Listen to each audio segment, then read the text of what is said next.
ഭരണിക്കാവിനെ ബാലസൗഹൃദ block പഞ്ചായത്തായി മാറ്റുമെന്ന് ബജറ്റിൽ പ്രഖ്യാപനം. കുട്ടികൾക്കും ഭിന്നശേഷിക്കാർക്കും പോഷകാഹാര പദ്ധതിക്ക് ബജറ്റിൽ തുക നീക്കിവെച്ചു. ഭവന പദ്ധതിക്കാണ് ബജറ്റിൽ പ്രാധാന്യം.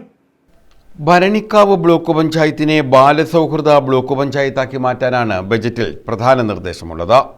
17,33,90,404 രൂപ വരവും 16,33,06,675 രൂപ ചെലവും 1,30,53,729 രൂപ നീക്കിയിരിപ്പുമുള്ള ബജറ്റാണ് block panchayat vice president Sibi Kattanam അവതരിപ്പിച്ചത്.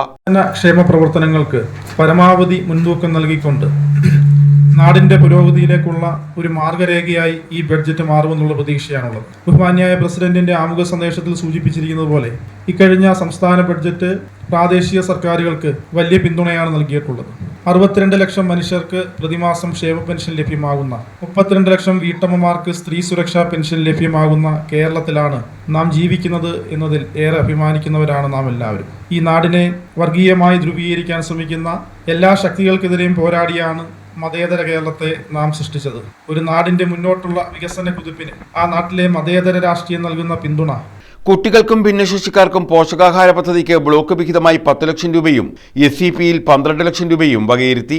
ബാലസൗഹൃദ ബ്ലോക്ക് പഞ്ചായത്തായി മാറ്റുന്നതിനുള്ള പദ്ധതികൾ അംഗനവാടികളിലും സ്കൂളുകളിലും നടപ്പാക്കുന്നതിനുള്ള തുക വകയിരുത്തിയിട്ടുണ്ട്.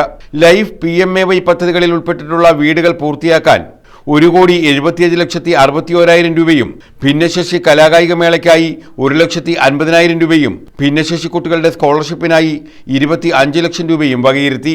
അംഗനവാടികൾക്ക് ശിശുസൗഹൃദ ശുചിമുറി നിർമ്മിക്കാൻ 13 ലക്ഷം രൂപയും സ്കൂളുകളിൽ സാനിറ്റേഷൻ സൗകര്യങ്ങൾക്കായി ശുചിമുറി നിർമ്മാണത്തിന് 20 ലക്ഷം രൂപയും വകയിരുത്തി.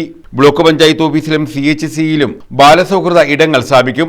പട്ടികജാതി വിഭാഗങ്ങളുടെ പഠനമുറിക്ക് 60 ലക്ഷം രൂപയും BPL കുടുംബങ്ങൾക്കുള്ള ആധുനിക അടുക്കള നവീകരണ പദ്ധതിക്കായി 55.5 ലക്ഷം രൂപയുമാണ് നീക്കിവച്ചിട്ടുള്ളത്. ബജറ്റ് അവതരണ യോഗത്തിൽ block panchayat president C. Anu അധ്യക്ഷത വഹിച്ചു. News bureau, Kattanam.